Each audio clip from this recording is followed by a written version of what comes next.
Good. Happy morning. What is it? It's morning. It's Saturday. And so this must be Connie Myers headed to 70. And I cannot believe that I'm getting closer and closer and closer to turning 70. This is week 8. And we only have 5 weeks left before I turn 70. I can't believe it's almost down to a month. So anyway, I hope you all had a fabulous week. I posted a really short video of last Saturday, a week ago today. My sister surprised me with an early birthday. And so I guess I've already started celebrating. Well, I've been celebrating now for 8 weeks, turning 70. And some of you might even be getting a little bored with it, but I'm having a blast. So you know what? It's okay.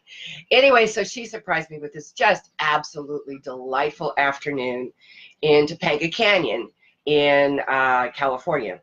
Topanga Canyon is a road that takes you through from the San Fernando Valley to the beach. And it used to be all hippie colonies and just a real bohemian place.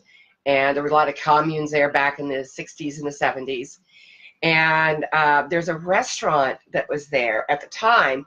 I talked to a friend of mine, and she said it's been there. Well, they said it's been there since 1975. But back then, it was actually a hippie place, and that people went and hang out. Well, this was anything but a hippie place. It's now considered one of the most romantic spots in all of Los Angeles. So we went there. She told me I was her hot date. And we sat in the gazebo that was up above and kind of looking out over everything and had an incredible evening. We were there from 5:30. We didn't leave until 9:30. That's how much we enjoyed it. And what was really cool is they didn't rush us. So I wanted to share that because she gave me 2 things. One, and this might be backwards when I pulled it up, but it says, my book club only reads wine labels. Well, anybody that knows me knows that's pretty accurate. Anyway, so she gave me that as a nod to my love of wine. And she also gave me this book. It's called 70 Things to Do When You Turn 70.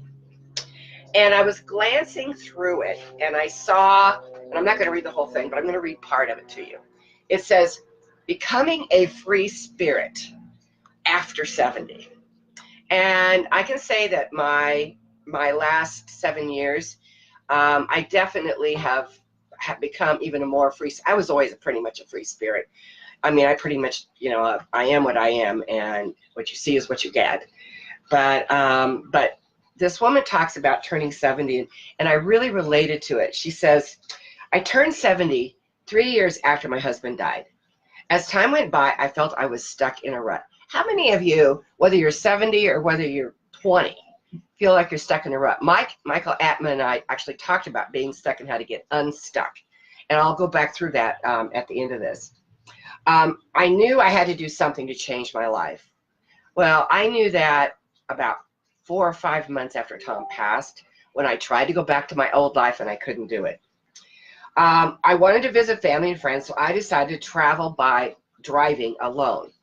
And I've driven across this country between Portland, Oregon, and LA to Maine I've made several trips to Florida across the country, taking different routes each time. I've probably done it 14, 15 times, and I'm looking forward to doing it again. Something she says I never thought I would do. I left my home in Ohio and headed 200 miles to Paintsville, Kentucky, where I had gone to see family and friends. She says, it was fun just driving while listening to my favorite country music. I felt like I was becoming a free spirit. Now that I am 79, and I realize I have done quite a few unexpected things, like going parasailing in Florida with a special friend who was 83 at the time. He and I also traveled to Geneva, Alaska. Next year, I'm taking, the only state I have not been to is Alaska, and I'm headed there next year. To see my daughter. While we were there, we took a helicopter trip to the ice fields. It was fantastic to be able to walk around on ice in the middle of June. In this past year, I had been singing and playing the guitar on open night. So with my son accompanying me, I sang an Eddie Arnold song, Anytime. I got a big ovation, which I assumed was because of my age. Even though I've played the guitar since I was 8, I never dreamed I would play it in front of a crowd. Recently, for my 79th birthday, I went zip lining at you know, I don't know that I could do zip lining. I'm thinking that might not be something that I would be able to do.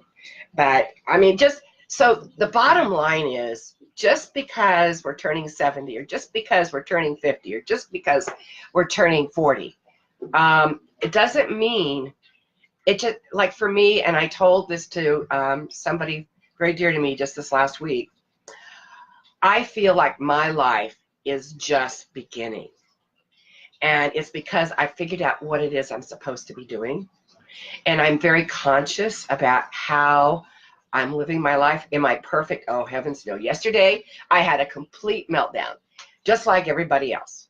But now I realize that I learn now that I recognize it and I stop. And so the next module in my Kickbutt Leadership Master Course, it talks about mindfulness practices.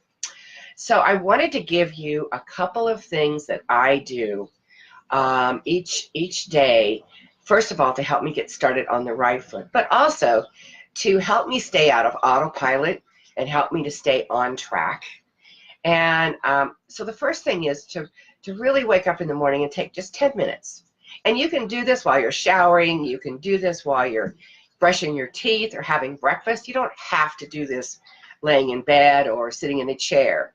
But take just 2 or 3 minutes to just breathe. Just breathe, and breathe in through your nose and out through your mouth. And get yourself relaxed and get yourself into the present moment. And then while you're there, think about 3 things you're grateful for. And try to make them new things each and every day.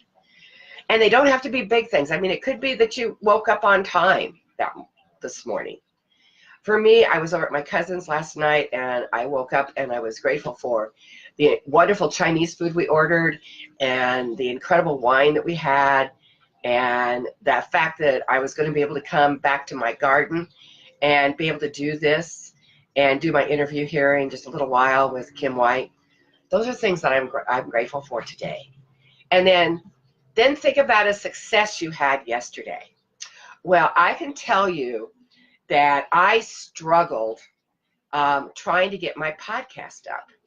And I hate when I have to learn new programs and I have to learn this. It's just not my thing. Well, with the help of Sherry, I managed to get my podcast up yesterday. So that's a huge success that I had. And then think about, what is it that you want the end of the day to look like? Well, today I have a dear friend that's in town for a conference. And so I want us to have a nice evening, and I'm going to make her a nice dinner. And so I'm looking forward to having a really pleasant evening out in my backyard, in my garden, and doing that.